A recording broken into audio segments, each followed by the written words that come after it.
Alors aujourd'hui, je voulais te partager 3 pratiques que j'aime bien mettre en place au quotidien pour renforcer mon mental. Alors, faut le savoir, je travaille tout autant le corps que le mental, un esprit sain dans un corps sain. C'est quelque chose que je trouve est vrai et a beaucoup d'impact positif aussi bien sur l'un que sur l'autre. Quand tu travailles ton corps, tu auras aussi tendance à avoir un mental plus fort et pareil, quand tu travailles spécifiquement sur ton mental, tu essaies un peu de le renforcer parce que oui, tu peux avoir un mental de plus en plus fort. Tu verras aussi que physiquement, tu te sentiras plus fort. Et c'est quelque chose qui m'a toujours omnibulé, tu vois, chercher à devenir fort mentalement parce que je trouve qu'on est beaucoup paralysé par nos peurs, on est beaucoup paralysé par le stress. Et c'est souvent ça qui nous empêche de réaliser ce que l'on désire réellement. On a peur de tout.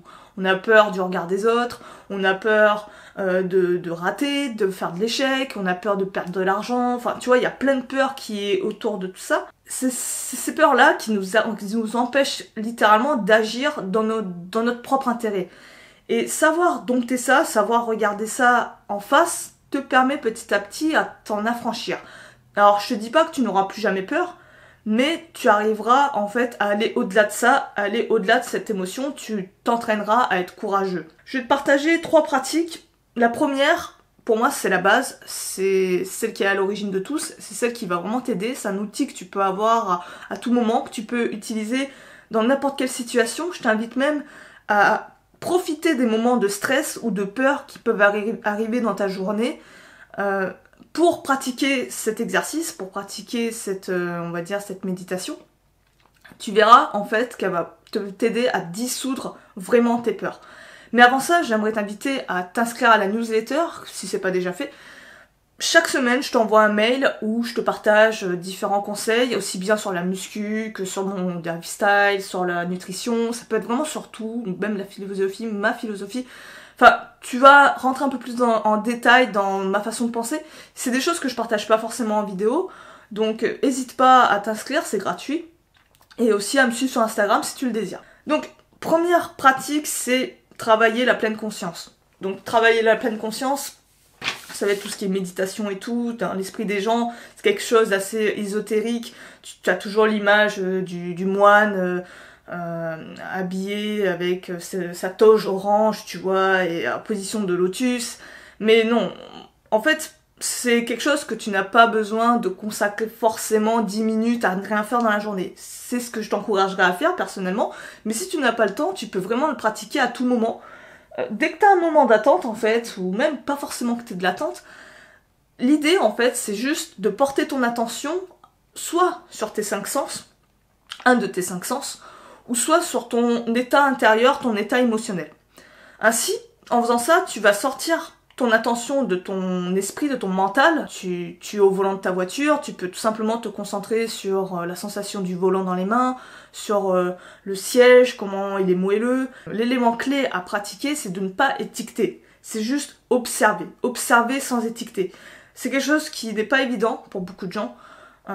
C'est comme si en fait tu devais imaginer que tu oubliais tout ce que tu avais appris sur ces choses-là, même le nom même des objets ou de ta cible de concentration, et juste te concentrer sur la sensation, sans rien dire, sans rien penser, juste essayer d'être là et ressentir.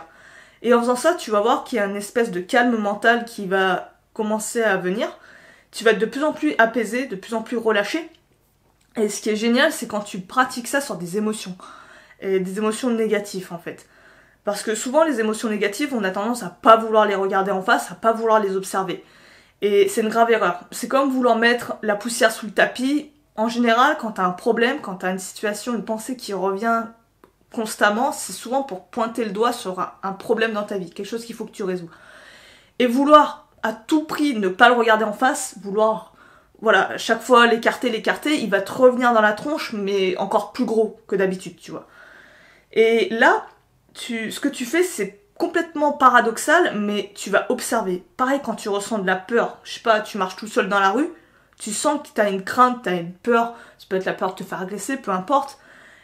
Et ben, regarde cette émotion, observe-la vraiment, sans l'étiqueter, juste vis-la pleinement, vis-la profondément. Et en faisant ça, tu vas voir que, bizarrement, elle va commencer à s'évanouir, à se dissoudre. tu vas la sentir de plus en plus faible, de plus en plus... elle va laisser place à de la paix intérieure en fait. Tu vas sentir plus quelque chose de neutre comme émotion. Et c'est vraiment agréable et ça arrive plutôt vite en fait, ça dépend. Personnellement, moi ça m'arrive assez vite, la transformation de l'état de stress négatif à l'état de paix, si je puis dire.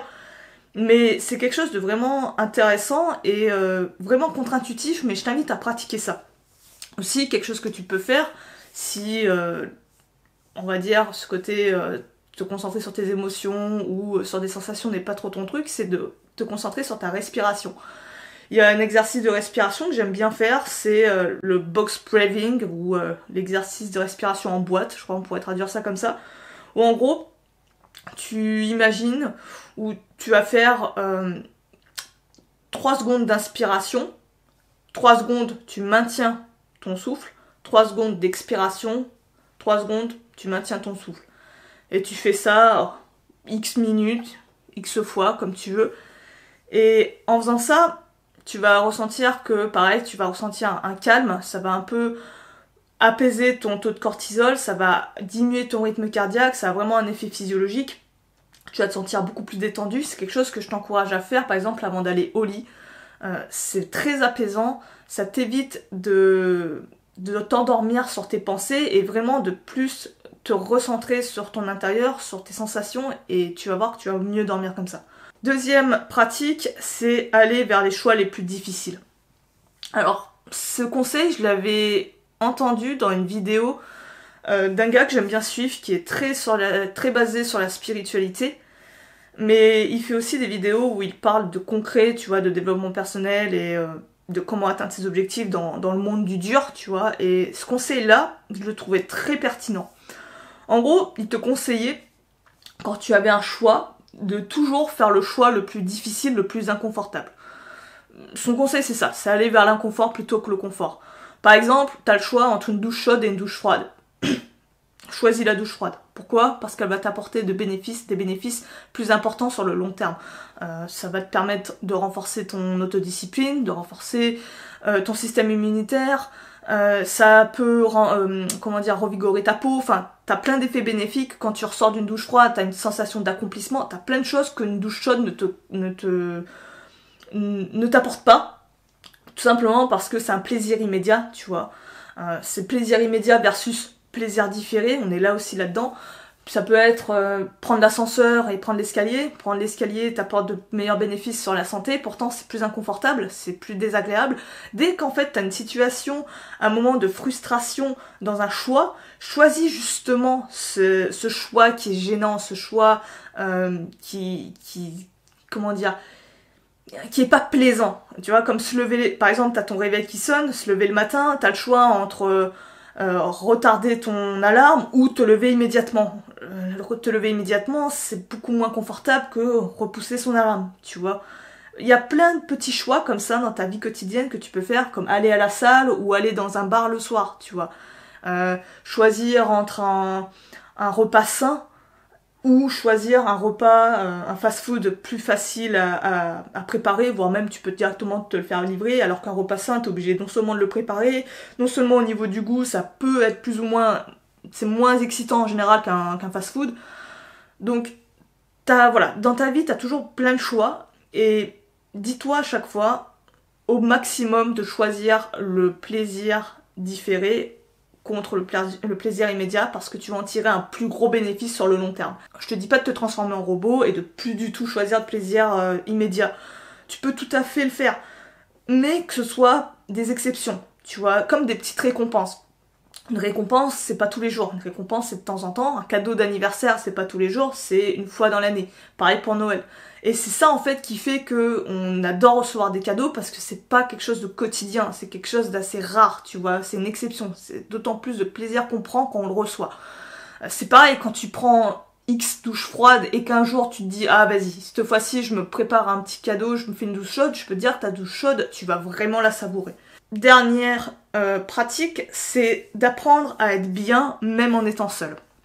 Alors je ne sais combien de personnes ont du mal avec la solitude, ont du mal à être seul, et le gros problème avec ça, c'est que ça risque d'empiéter sur la qualité de tes relations. Pourquoi? Parce que quand tu as du mal à être seul, à être bien avec toi-même, tu voudras à tout prix être avec quelqu'un, être, je sais pas, accompagné, peu importe avec quelle personne c'est, mais il faut que tu sois accompagné, il faut pas que tu sois tout seul. Et souvent, tu vas être négligent sur la qualité de tes relations, puisque tu vas tout simplement choisir, privilégier de ne pas être seul, peu importe avec qui t'es. Donc ça peut être un gars ou une meuf qui t'apporte rien de bon, ça peut être de la famille qui te gêne et tout, mais tu vas vouloir absolument rester avec ces personnes-là, à tout prix pour ne pas être seul, pour pas avoir cette émotion, cette sensation de solitude. Là encore, je te renvoie au premier exercice, quand tu as une sensation de solitude, au lieu de vouloir l'écarter, de le mettre sous le tapis et de absolument trouver de la compagnie, pourquoi ne pas l'observer, cette sensation? L'observer et juste ne pas chercher à la dissoudre, mais juste l'observer comme telle, tu vas voir que par elle-même, tu vas te sentir un peu mieux, tu vas moins avoir cette sensation de douleur, de gêne que tu peux avoir peut-être au niveau de la poitrine, tu vois. Au niveau des émotions, c'est souvent ça, soit à la poitrine, soit au niveau du ventre. Plus tu vas l'observer, plus ça va se dissoudre. Et puis, à un moment donné, tu peux apprendre à être bien tout seul en faisant des activités que tu ferais à deux, mais le faire avec toi-même, en fait. Et je trouve que c'est une pratique vraiment saine. Je te dis pas de devenir un loup solitaire, je te dis juste d'être aussi à l'aise en étant avec toi-même qu'en étant en compagnie. Tu sais, je me rappelle, je sais pas si t'as eu ça toi, quand t'étais à l'école, au collège ou au lycée, il y a toujours ces jeunes en fait qui sont un peu, je les appelle des poissons pilotes, parce qu'ils suivent un groupe mais qui ne les correspond mais aucunement, tu vois qu'en fait ils sont pas dans la même vibes quoi, ils sont pas dans le même délire, mais cette personne là tu vois elle est toujours à les suivre à l'arrière, à être presque pas trop gênée tu vois, mais il les suit quand même, elle veut tout le temps être dans le groupe, mais tu vas voir qu'elle n'intervient jamais dans le groupe, elle propose jamais rien, elle reste sur le côté, elle rit aux blagues des autres, tu vois c'est la personne passive quoi, c'est le supporter. Et tu vois en fait que les autres du groupe ont tendance presque à s'en foutre de cette personne-là, voire même dans le pire des cas l'utiliser comme bouc émissaire. Et tu te rends compte en fait que ouais cette personne-là n'a pas sa place dans le groupe, elle trouverait des personnes qui la correspondraient mieux mais ailleurs. Et elle préfère, juste parce qu'elle a peur, elle n'a pas envie d'être seule, elle préfère être mal accompagnée qu'être seule. Et ça je trouve ça vraiment désolant. Et c'est quelque chose que j'ai jamais voulu, j'aurais toujours mis en avant mieux vaut être seule que mal accompagnée. Et je me suis rendu compte qu'en faisant ça, ça apportait vraiment de la relation de qualité. Tu vas voir que tes rencontres vont être beaucoup plus riches, vont correspondre à vraiment ce que tu es, ce que tu désires. Parce que tu vas être exigeant avec les personnes les personnes que tu côtoies. Donc c'est vraiment te faire un cadeau, apprendre à être bien en étant seule. Et tu peux vraiment avoir un équilibre entre les deux. Pas tout le temps être accompagné, mais en même temps t'accorder des moments où tu es bien seul, où tu fais... Tu vois, si par exemple tu fais des trucs, des activités à deux, je sais pas, faire un week-end en Airbnb, prendre un sauna, faire un sauna, aller à la piscine, aller faire un jacuzzi, j'en sais rien, tu vois, plein d'activités, aller à un parc d'attractions. Pourquoi ne pas y aller seul? Tu vas profiter avec toi-même juste. Et essaie, teste, vois ce que ça fait, vois les bénéfices que tu peux avoir.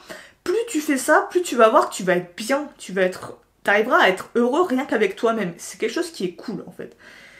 Et puis après, quand tu te retrouveras tes potes ou ce que tu veux, ta famille, tu seras d'autant plus content, tu vois, tu vas vouloir encore plus partager avec eux et tout, c'est vraiment cool.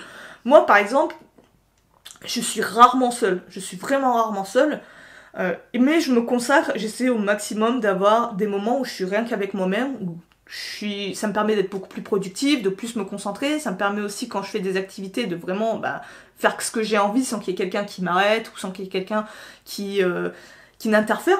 Donc c'est vraiment cool. Voilà, je crois que j'ai fait le tour de mes pratiques, il y a d'autres trucs que je fais, mais voilà, je voulais faire quelque chose d'assez court, sinon ça va être trop long, ça va être peut-être chiant. N'hésite pas à me dire toi ton expérience, ton retour, si t'as des tricks et tout, partage-les en commentaire, ça peut servir aux autres.